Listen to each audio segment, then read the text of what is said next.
여러분 단풍 멀리 갈 필요가 없습니다. 이렇게 단풍. 이거 어마무지하게 정성스럽게 키운 겁니다. 이거 여러분 이 분재 단풍 여기에 가져오기 위해서는 애기 다루듯이 아니 애기 못지않게 정성껏 끌고 오고 혹시라도 떨어질까 봐 정말 얼마나 우리 지수하님께 감사를 드리는지 모릅니다. 오늘은 위로하고 위로받으며라는 제목으로 말씀을 준비했습니다. 위로하고 위로받고 따라서 위로하고 위로받고 우리는 위로가 필요합니다. 근데 바자회를 앞두고 어떻게 딱 여기에 위로다는 말씀이 성경에 나와 있어요. 맞춤형처럼 이걸 아달이라고 합니다. 얼마나 감사한지. 자, 오늘 본문의 사건이 어떻게 시작될까요? 바울은요 억울하게 옥살이를 했어요. 그가 마침 석방 되려고 했을 때 느껴서요. 나 로마 사람인데 나 잘못 건드렸는데 이렇게 얘기를 합니다. 이것은요 로마 사람은 철저하게 법적인 절차를 밟고 있었는데 절차도 없이 그 귀신 들린 여종을 귀신으로부터 해방시켜 줬다고 충동질해가지고 두들겨 패고 감옥에다가 그냥 구속을 시켜버렸어요.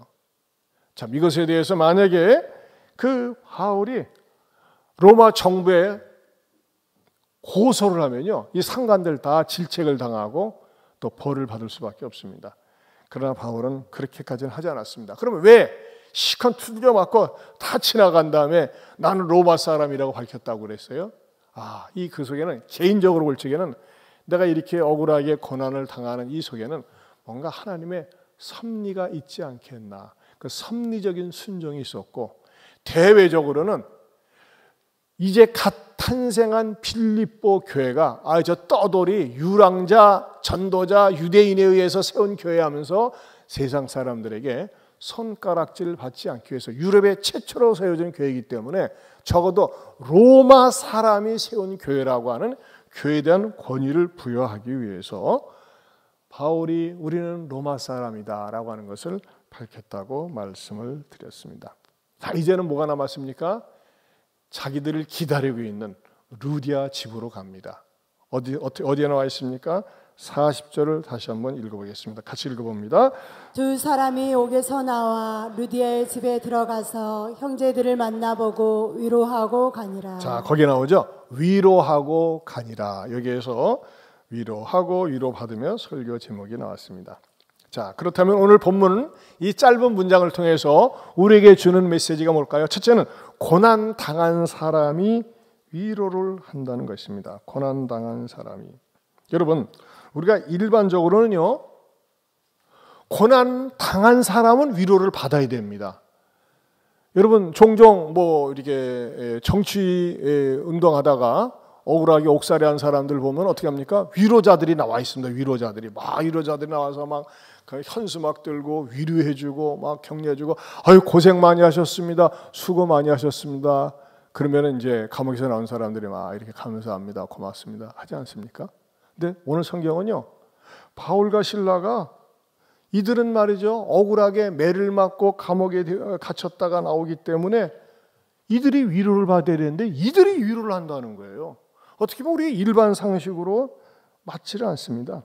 이 사건이 어떻게 됩니까? 분명히 바울과 실라가 귀신 들린 여종을 귀신으로부터 해방시켜 줬을 때 그 자기네 이익이 끊겨진 것 때문에 무리들을 충동질해가지고서 막 옷을 벗기고 옷을 찢어버리고 두들겨 폈을 때 그 자리에 4명이 있었어요. 누가 있었으면 디모데가 있었습니다. 그 현장을 보면서 자기네들이 할 수 있는 게 아무것도 없었어요. 그리고 루디아 집에 와서는 아이고 바울과 실라가 두들겨 맞고 지금 감옥에 가 있습니다. 여러분 생각을 해보세요. 자기네들이 손 쓸 수 있는 방법이 없어요. 낯선 땅이어가지고 무엇을 어떻게 하겠어요. 그러니까 루디아 집에 가가지고 자 우리 기도합시다. 우리가 할 수 있는 것은 기도밖에 없네요 하면서 기도하면서 애타게 기다렸다고 하는 것입니다. 그런데 하루 만에 아마 바울과 실라가 쩔뚝하면서 성취도 못한 몸을 가지고 그리고 집으로 돌아왔습니다. 근데 얼굴을 보니까 어때요? 얻어 터져가지고 얼굴은 부었고 몸은 성하지 못하지만 얼굴에 옷이 빛이 나고 마치 개선 장군처럼 밝은 미소 속에서 오히려 이 루디아 집에 있는 사람들에게 고생 많았죠? 우리 기다리라고 애타점서 위로를 했다는 것입니다. 위로를 했다는 거예요. 거꾸로 된 거예요. 근데 위로를 하면서 말이죠. 단순히 말로만 위로를 한 것이 아니라 어떻게 했어요? 여러분 보세요. 여러분 성경 보세요. 40절을 보면요. 두 사람은 옥에서 나와 루디아의 집에 들어가서 형제들을 만나보고 위로하고 앞에 숫자가 있어요? 없어요? 빨리 성경 좀 보세요. 성경에 숫자가 3이나 2 가로 열고 반 가로하고 숫자가 있어요? 없어요? 있죠? 숫자 없는 성경은 잘못된 성경입니다. 그거 버려야 돼요. 예? 숫자가 있어야 돼요. 위로하고 3이나 2라고 있고 그걸 각주라고 하거든요. 그 맨 밑에 가면 뭐라고 나와 있어요? 뭐라고 밑에 풀이가 되어 있어요?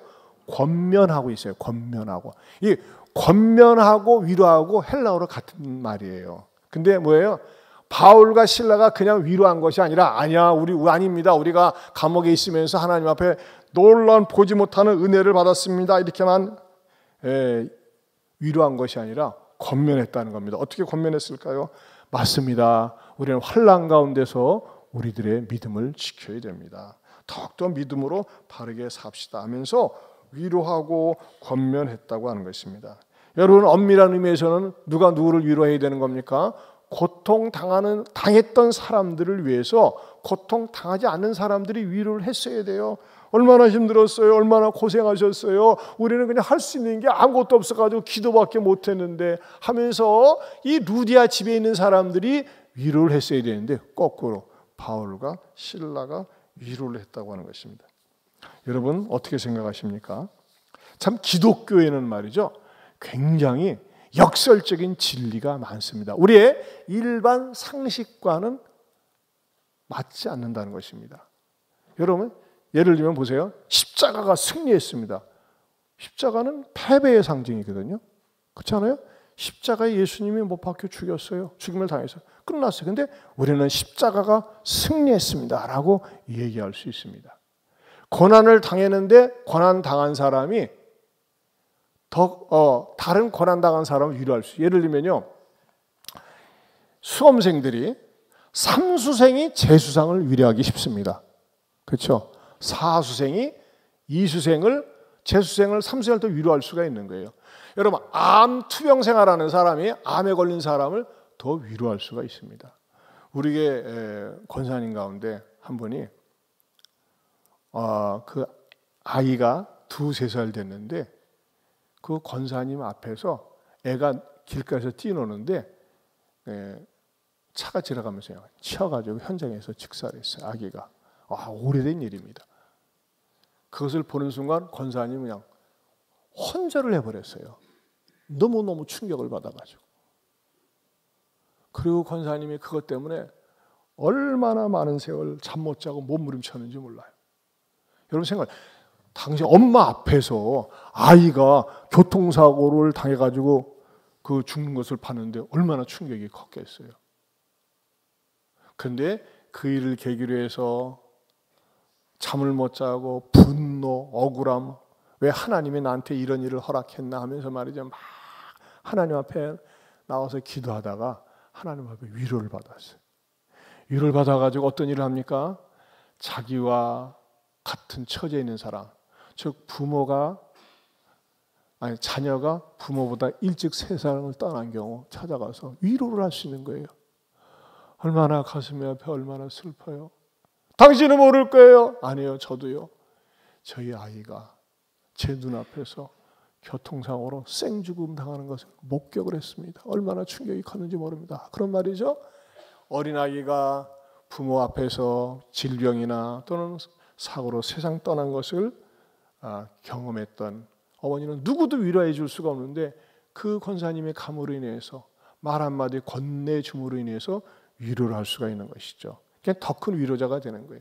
그래서 바울도 말이죠. 환난과 고난의 신학을 이렇게 이야기합니다. 고린도후서 1장 6절에서 7절입니다. 같이 보겠습니다. 우리가 환난 당하는 것도 너희가 위로와 구원을 받게 하려는 것이요 우리가 위로를 받는 것도 너희가 위로를 받게 하려는 것이니 이 위로가 너희 속에 역사하여 우리가 받는 것 같은 고난을 너희도 견디게 하느니라. 너희를 위한 우리의 소망이 견고함은 너희가 고난에 참여하는 자가 된 것 같이 위로에도 그러할 줄을 알미라. 아멘.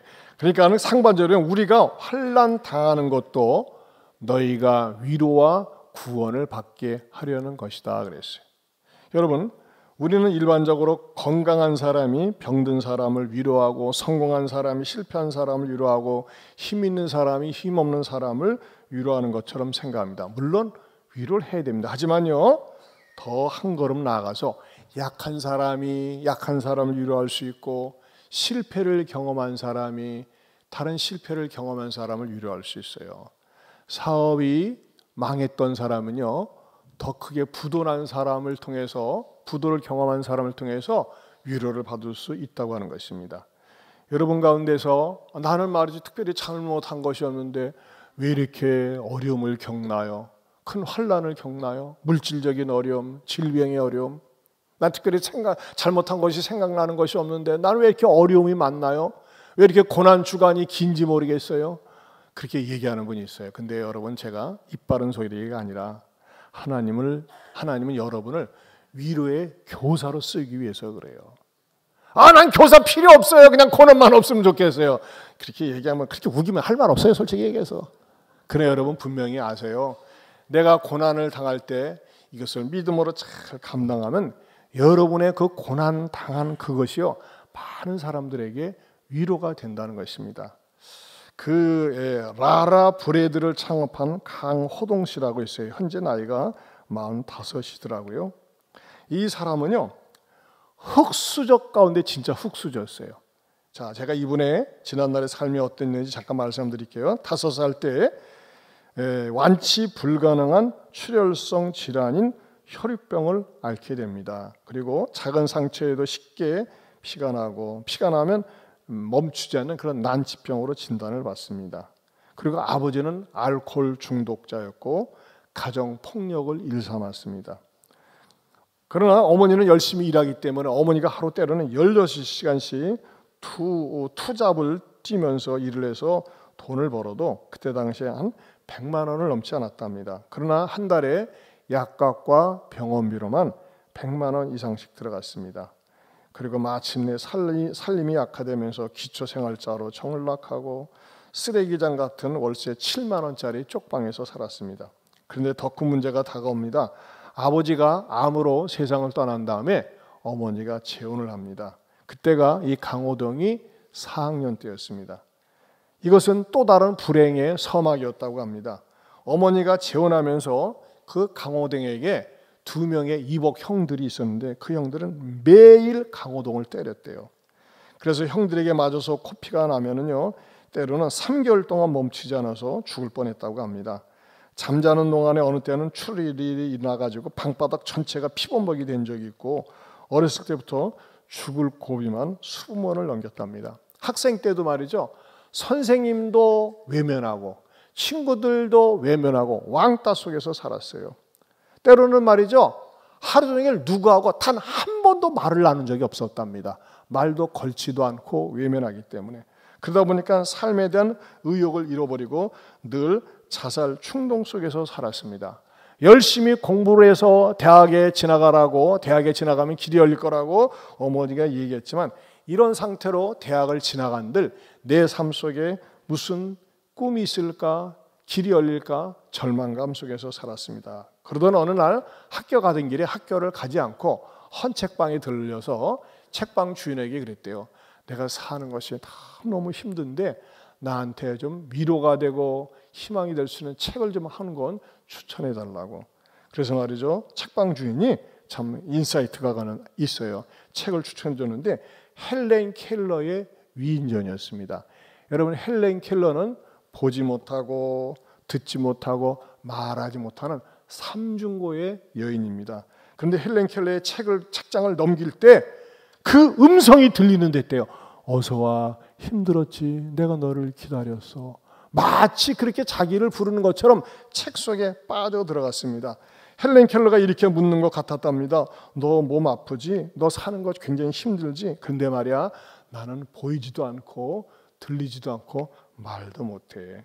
그런데 포기하지 않고 하나님을 의지하고 살았더니 이렇게 하나님께서 나를 존귀한 자로 세상 사람들이 말이지 귀하게 여기는 자로 나를 쓰고 계셔. 때로는 사람들이 나한테 이렇게 물어봤어. 당신처럼 불쌍한 사람은 세상에 없죠? 당신처럼 불쌍한 사람은 세상에 없죠? 하면서 헬렌 켈러한테 물어봤다는 것입니다. 그런데 헬렌 켈러는 책 속에서 이렇게 얘기했습니다. 눈은 잘 보이지만 삶의 목표가 없이 사는 사람처럼 불행한 사람은 없다. 따라서 합시다. 눈은 잘 보이지만 삶의 목표가 없이 사는 사람처럼 불행한 사람은 없다. 요 문장이요, 자기 뒤통수를 딱 때리는 것 같았대요. 지금 옆에 주무시는 분 계시면 뒤통수를 절대 딱 때리지는 마세요. 주무시게 두세요. 피곤하시니까 주무시니까. 근데 말이죠, 그때부터 이 책을 읽으면서 삶에 대한 강한 의욕이 생겼다고 합니다. 여러분, 이 책 한 권이 중요한 것 같아요. 자, 그런데 그리고 내가 안 되겠다, 이 가난에서 내가 벗어나기 위해서 열심히 살아야 되겠다 싶어가지고 그때 어머니한테 5만 원을 받아가지고 광주에서, 전라도 광주에서 무작정 서울로 올라갔습니다. 그때가 18살이었습니다. 그런데 미성년자이기 때문에 아무데나 일을 못하고, 그러나 일을 못하기 때문에 처음 노숙 생활을 했대요. 노숙 생활. 여러분, 노숙 생활을 알지만 얼마나 비참합니까? 그러나 내가 이렇게 비참하게 살기 위해서 서울에 올라온 거 아니기 때문에 일거리가 주어지는 대로 구두방에서, 레스토랑에서, 고깃집에서, 나이트클럽에서, 아무튼 탁신들이 일을 했습니다. 열심히 일을 했습니다. 그러면서 자기가 열심히 일을 하면서 지금은 성공한 사람이 되었는데, 여러분 어느 정도로 성공했는지 아십니까? 그 유명한 라레 브레드라고 하는 베이커리형 카페를 운영하는데, 이 브랜치가 말이죠, 송파, 공릉, 길동, 송정 7군데가 있습니다. 그래서 이 라라 브레드의 연 매출이 100억 원이랍니다. 여러분은 놀랄 줄을 몰라. 그리고 자기가 있는 현재 현금 보유가 100억 원이 된대요. 그리고 지금도 일주일에 2번에서 3번 혈우병 주사를 맞고 있습니다. 그런데 이 강호동의 자기 삶의 원동력이 되는 거, 내 삶을 강하게 추진할 수 있는 추진력이 뭔지 아십니까? 결핍이랍니다. 부족한 것, 없는 것. 많은 사람들은 없는 것, 부족한 것, 결핍 때문에 나는 왜 이게 없지? 나는 왜 돈이 없지? 나는 왜 건강이 없지? 왜 나는 남이 가지지 못한 게 없지? 하면서 원망하는데, 이 강호동에는 없는 것이 자기 삶의 원동력이 되었다는 거예요. 얼마나 대단한 도전 정신입니까? 그래서 자기는 앞으로 어떻게 살고 싶냐? 자기가 찢어지게 고생을 하고 질병도 앓았고 사람들한테 버림을 받았기 때문에 사람들한테 좋은 위로의 교사가 되고 싶고 어떻게든지 살려고 하는 사람들에게 용기와 힘을 주고 싶다고 지금 유튜브도 하고 있어요. 우리 호동 씨 인사 좀 해봐요. 네. 라라 브레드라고 하는 그 카페 베이커리를 운영하고 있습니다. 참 얼마나 아름답고 멋진 45살 먹은 젊은이인지 모르겠어요. 여러분, 이 강호동에게는 뭐가 있었다고요? 결핍이, 부족함이 원망과 저주의 대상이 되지 않고 자기 인생을 자극하는 아주 도전을 주는 것이 되었다는 거예요. 여러분, 얼마나 대단한 발상이 우리들에게 도전을 줍니까? 여러분, 여러분들이 없는 것에 대해서 원망하고 불평하고 가지지 않은 것에 대해서 화내고 분노하지 말고 이것이 여러분들을 갖다가 아주 강하게 밀고 나갈 수 있는 추진력이 될 수 있기를 축원합니다. 이 강호동 이 사람은 말이죠, 그야말로 완전 밑바닥 인생이었어요. 그런데 많은 사람들에게 지금 자기의 삶을 이야기하면서 용기를 불어넣어주고 있다고 하는 것입니다. 위로를 주고 있다는 것입니다. 이왕이면 저도 여러분도 많은 사람들에게 어려움을 겪고 있고 힘든 사람들에게 그 사람들의 말을 들어주면서 위로를 줄 수 있고 힘을 줄 수 있기를 축원합니다. 그러면서 오늘 본문에서 발견할 수 있는 중요한 진리가 하나 있습니다. 숨은 위로자의 헌신이라고 하는 것입니다. 여러분, 오늘 본문에서 이렇게 확 드러나지는 않지만 숨은 위로자를 발견하는데, 보세요. 이제 영적인 보물찾기입니다. 루디아의 집에 40절 제가 퀴즈 냅니다. 여러분 대답해 보세요. 루디아의 집에 몇 명이 들어갔어요? 몰라요? 그 앞에 나와 있잖아요. 저는 항상 답을 줘요. 루디아의 집에 누가 몇 명이 들어갔어요? 2사람. 2사람 누굽니까? 바울과 실라. 왜요? 감옥에서 나왔기 때문에. 자, 그런데 여러분, 이 2사람이 루디아 집에 있다가 위로 권고한 다음에 떠납니다. 몇 명이서 떠날까요? 2사람이 떠납니다. 17장 1절에 보면 그들이 하면서 데살로니가에 있는 지역으로 또 옮깁니다. 그런데 여러분, 기억나세요? 자, 바울 일행이 드로아에서 배 타고 빌립보성에 도착했을 때, 도착해서 루디아라고 하는 여인을 만나 전도하기 전에 그때 당시에 정말 몇 명이 합류했었어요? 4명입니다. 4명. 자, 그 4명인 증거를 뭐라고 표현하고 있습니까? 그리고 루디아 집에서 전도하고 난 다음에 빌립보에 전도하러 갔을 때 몇 명이 등장합니까? 자, 보세요. 자, 여러분의 기억을, 자, 11절 한번 보세요. 11절 상반절에 보면 누가? 우리가 드로아에서 배로 떠나. 여기서 4명입니다. 또 16절에도 보면요. 누가? 우리가 기도하는 곳에. 우리에겐 동그라미를 쳐요. 아주 중요한 단서가 있으니까는. 예. 우리가 4명이에요. 4명. 자, 그런데 2사람이 감옥에 투옥됐었죠. 그리고 2사람이 출소했었죠. 그리고 2사람이 마침내 떠난다고 하는 것입니다. 4명으로 시작했다가 2명으로 다시 출발을 합니다. 그러면 이 우리가 속에는 누가 남아있는 겁니까? 누가 있다고 그랬어요? 누가와 이 사도행전에 그 바울의 행적을 기록한 저자 누가가 있고 디모데가 있고 바울과 실라가 있습니다. 그런데 이 바울과 실라가 떠날 때 디모데도 잠깐 떠났다가 디모데는 다시 돌아왔고 누가가 바로 빌립보에 남아 있었다고 하는 것입니다. 여러분, 누가는 어떤 인물입니까? 누가는요, 1세기에도 지금도 마찬가지지만 의사는 부와 명예가 보장된 직업이었습니다. 그런데 드로아에서 출발할 때 누가와 디모데 다른 4명이 출발했었는데 이제 빌립보를 떠나면서 누굴 남겨뒀어요? 누가를 남겨놓습니다. 그리고 이 누가는요, 언제 다시 바울 일행하고 합세하느냐? 3차 전도 여행할 때 누가는 빌립보에서 빠져나옵니다. 어디 나와 있느냐? 사도행전 20장 5절에 이렇게 나와 있습니다. 같이 읽어봅니다. 그들은 먼저 가서 드로아에서 우리를 기다리더라. 자, 누가는요, 자기가 포함될 경우는 항상 우리라고 하는 대명사를 썼습니다. 복수 대명사. 근데 자기가 빠졌을 때는 그들이라고 그랬어요. 그러면서 여기서 뭘 가르쳐 줍니까? 누가는요, 빌립보에 남아 있으면서 빌립보에 남아 있는 성도들을 양육하고 훈련하는 일에 헌신했다고 하는 것입니다. 어느 정도? 대략 5년 정도 헌신했습니다. 누가는 자기 자신이 사도행전을 쓰면서 자기만 혼자 남아서 빌립보 교회를 세우는 데 쓰임받았다고 하지 않고 그냥 기록상으로 그들이 가니라, 40절에 그들이 위로하고 가니라, 그들이 하면서 자기를 뺀 모습을 보여주고 있습니다. 여러분, 놀라운 사실은요, 성경에 보면은 교회들이 책망을 받는 교회가 많이 있습니다. 고린도 교회도 책망을 많이 받았어요. 에베소 교회도 책망을 많이 받았어요. 버가모 교회 책망을 많이 받았는데 빌립보 교회만 유일하게 책망을 받지 않습니다. 빌립보 교회는요, 나중에 바울이 맨 막판에 가서 그가 또 감옥에 수감이 됩니다. 그리고 사형 선고를 받거든요. 그때 끝까지 보살펴준 교회가 빌립보 교회였습니다. 이렇게 빌립보 교회는 굉장히 건강하고 좋은 교회로 발전하는데 누구의 수고 때문에 그럴까요? 누가의 헌신 때문에 그러했다는 것입니다. 여러분 보세요. 지금들이 성도들도 보면요, 새로 등록한 분들 시험이 많습니다. 시련이 많아요.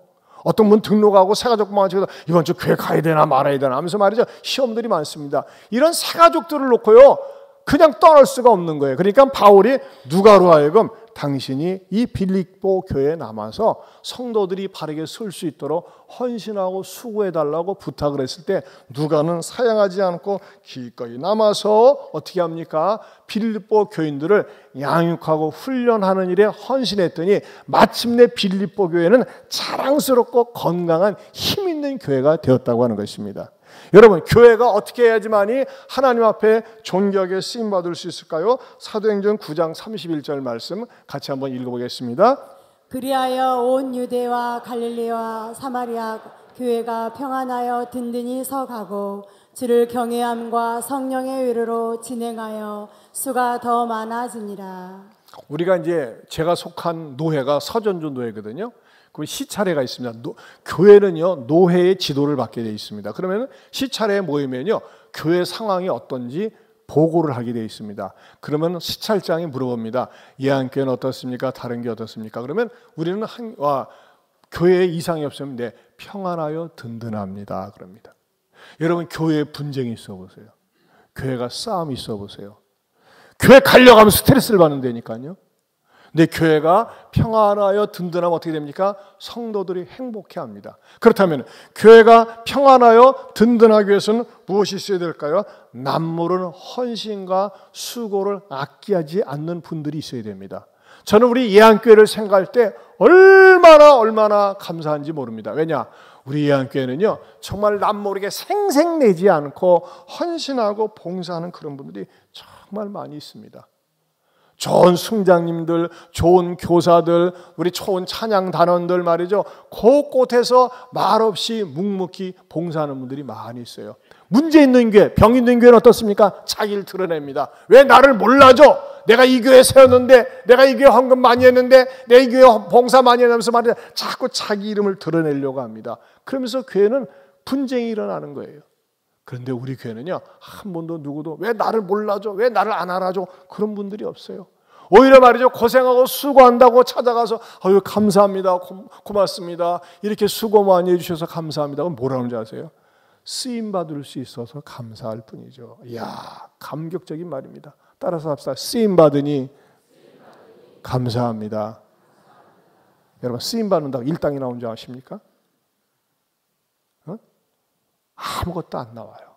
근데 하나님 나라와 복음을 위해서 쓰임받는다는 그 사실에 감사하다고 고백할 수 있는 이런 분들, 고백하는 분들, 이런 분들이 바로 누가와 같은 성도가 아닐까, 누가와 같은 일꾼이 아닐까 생각을 합니다.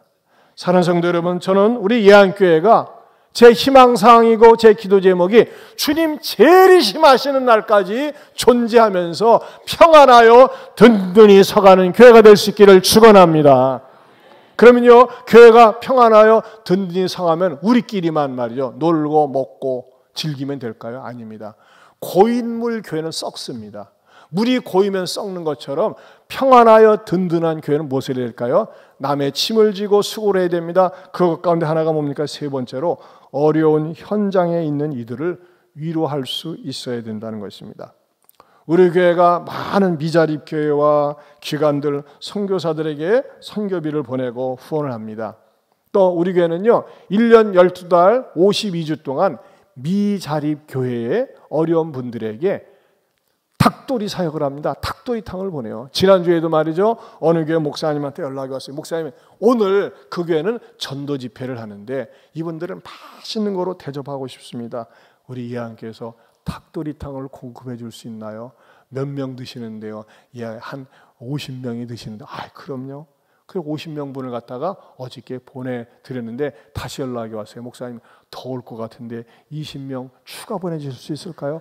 그럼요. 해가지고 20명분을 또 추가로 보내드렸어요. 저는 우리 교회가 이렇게 섬길 수 있는 힘이 있는 것이 얼마나 감사한지 몰라요. 여러분, 우리 주변에 누가 어렵고 힘들다, 여러분, 특별히 우리가 이번 주 금토일 날 하는 그 사랑의 바자회, 우리는요, 우크라이나에서 전쟁 일어나자마자 기도하기 시작했고, 우리 권영봉 선교사님과 연결이 되어서 계속 우리가 6,000명분의 빵값을 매월 지원하고 있습니다. 1년이면 거의 3천만 원을 지원합니다.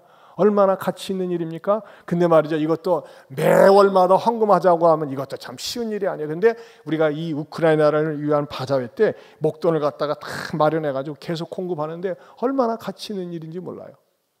여러분, 우리 주님께서는 말이죠, 내가 굶주렸을 때, 헐벗었을 때 나를 도와라고 하느냐 물어보세요. 어떻게 물어보세요? 마태복음 25장 34절에서 36절 말씀 같이 보겠습니다.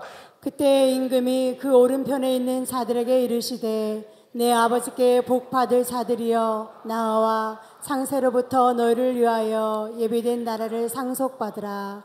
내가 줄일 때에 너희가 먹을 것을 주었고 목마를 때에 마시게 하였고 나그네 되었을 때에 영접하였고 헐벗었을 때에 옷을 입혔고 병들었을 때에 돌보았고 옥에 갇혔을 때에 와서 보았느니라. 자, 이것이 어느 때 하는 겁니까?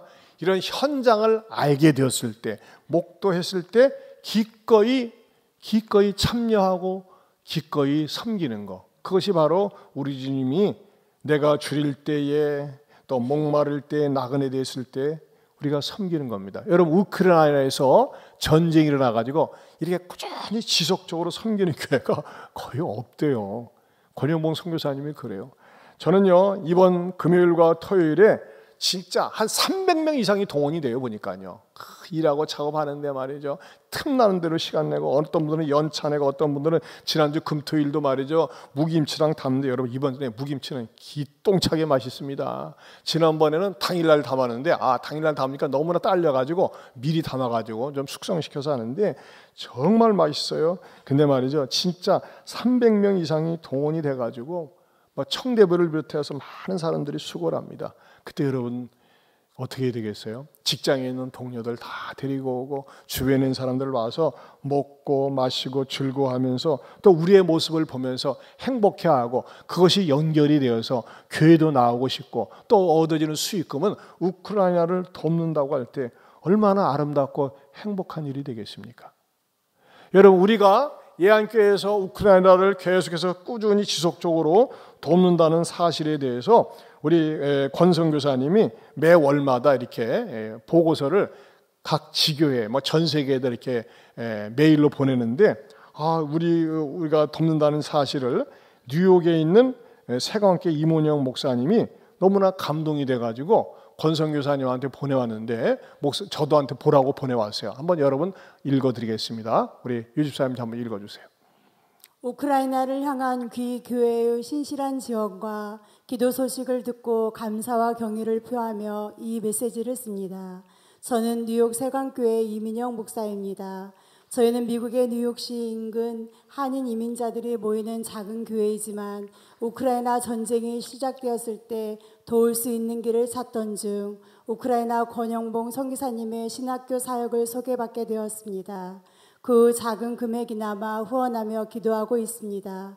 정기적으로 받아보는 소식지에서 감사하고 인상적인 내용 중 하나가 바로 바이당 목사님 교회에서 빵을 굽고 구호품 패키지를 만들어 전도지와 함께 전방지역 군인들과 이재민들을 섬기는 사역이었습니다. 그 일이 가능하도록 신실하게 섬기고 계신 익산 예안교회 목사님과 교인들께 진심으로 감사한 마음을 표합니다. 우크라이나의 군인들과 이재민들뿐 아니라 멀리 뉴욕에 있는 저희들에게도 큰 위로와 소망이 되었다는 것을 꼭 말씀드리고 싶었습니다. 익산 예안교회 섬긴 소식을 듣고 저희 교회 몇 구역에서도 감동을 받아 구역 예배에서 드린 헌금을 그 사역을 위해 보내드리기로 하였습니다. 액수로 치면 작은 금액이지만 하나님 나라를 위한 귀한 일에 쓰일 수 있다는 기쁨으로 동참하였습니다. 먼저 섬기심으로 저희에게도 기회를 주셔서 감사합니다. 전혀 뵙지 못하였고 아마도 배울 일이 없을지 모르지만 주님을 위한 일에 같은 마음으로 함께한 형제로 다시 한번 감사와 경의, 사랑의 마음을 전합니다. 주님이 기뻐하시는 예배와 섬김의 선한 열매가 가득하기를 주님의 은총이 온 교회와 목사님과 모든 교회들에게 함께 하시기를 기도합니다.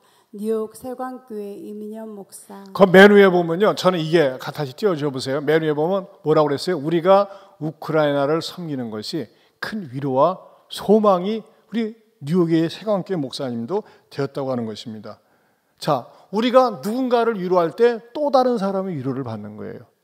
여러분, 그런 의미에서 이번 주 금토일 날 정말 여러분들이 봉사하는 분들은 봉사하지만 봉사 안 하는 분들 가운데서 나는 봉사도 하는데 안 가. 안 되죠. 여러분들이 오셔서 같이 식사라도 하고 또 격려도 해주고 또 사람들을 데리고 오는 그 자체가 이 우크라이나를 돕기 위한 일에 참여하는 것입니다.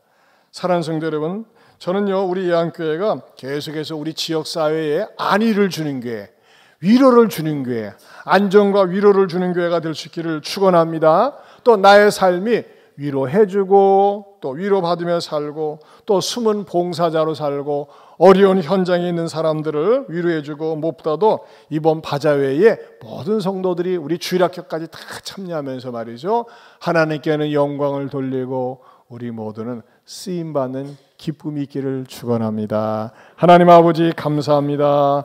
우리 인생을 살면서 어렵고 힘들 때가 많이 있는데 우리도 위로하고 위로받으며 살 수 있는 위로자들이 다 되게 하여 주옵소서.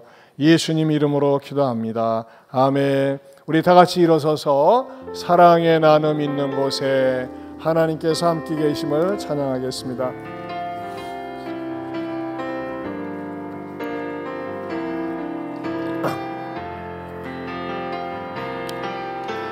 사랑의 나눔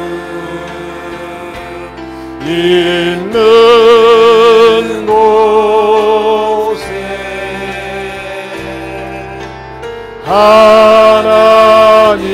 하나님께서 계시고, 위로의 나눔 있는 곳에 위로의 나눔 있는 곳에 하나님께서 계시도, 헌신의 나눔 헌신합니다. 헌신의 나눔 있는 곳에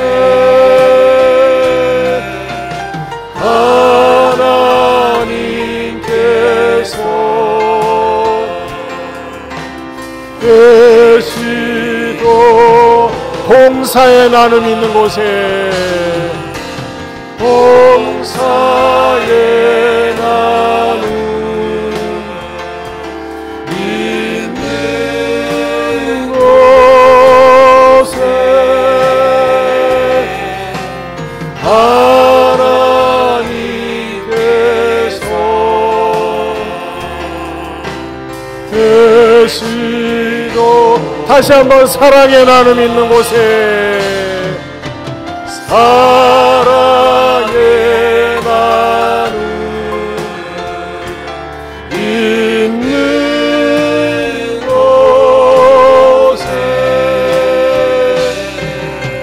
하나님께서 계시도, 위로의 나눔이 있는 곳에 하나님이 함께 하십니다. 위로의 나눔 있는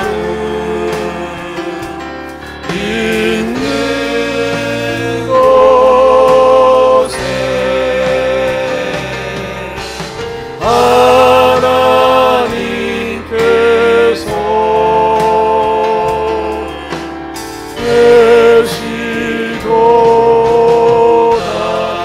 우리 시간에 같이 기도합시다.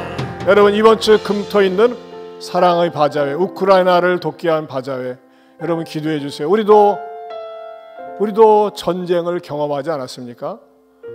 어제 이재명 대통령이 그러더래요. 아직도 휴전 상태라고. 여러분, 절대 평화가 깨어져서는 안 됩니다. 그러나 평화가 깨어지는 우크라이나는 얼마나 고달프고 하루하루 사는 게 힘들겠습니까? 하나님, 하루빨리 푸틴이 물러가게 해주시고 평화가 되찾게 하시고, 우리가 또 이 바자회를 통해서 크게 격려와 위로가 되게 하시고, 또한 금토 좋은 날씨 주시고, 우리가 섬김을 통해서 서로가 기쁨이 넘치고 또 위로가 되는 시간 되게 해달라고, 안전사고나 위험한 일 없게 해달라고 우리 주여 한번 부르고 통성으로 기도합니다. 주여, 하나님 아버지 감사합니다. 고맙습니다. 아버지 하나님 앞에 기도합니다. 간구합니다. 우리 대한민국의 평화를 주신 것처럼 저 우크라이나 땅에도 평화가 찾아오게 하여 주옵소서. 주님, 지금 전쟁 중입니다. 우리가 아버지 바자회를 통해서 저들에게 필요한 생필품이나 빵을 공급하길 원합니다. 주님, 이를 위해서 모든 성도들이 동원이 되어서 참여하고 봉사할 때 우리들의 마음속에 기쁨이 있고 섬기는 자로서 쓰임받는 자로서의 행복이 있게 하여 주시옵소서. 하나님 아버지, 대한민국을 전쟁의 폐허 속에서 살려주심을 감사합니다. 주님, 우크라이나 땅에도 다시 평화가 찾아오게 하여 주시옵소서. 여전히 고통 가운데 배고픔 가운데 있는 우크라이나, 우리가 바자회를 통해서 섬기기 원합니다. 돕기를 원합니다. 금요일날 토요일날 일이 집중되는데 모든 성도들이 주일의식 가지고 참여하게 하여 주시옵소서. 많은 사람들을 데려와서 그 현장에 보고 위로받게 하시고 또 주님께로 끌리는 마음도 있게 하여 주시옵소서. 좋은 날씨 주시고 안전사고나 위험한 일이 없도록 하나님께서 보호하여 주옵소서. 이제는 우리 주 예수 그리스도의 은혜와 하나님 아버지의 변함이 없는 사랑과 성령님의 감화감동 교통하심의 은혜가 하나님 앞에 위로하고 위로받으며 쓰임받으며 살겠노라고 다짐하는 모든 성도들 위해 영원토록 함께 있을지어다. 아멘.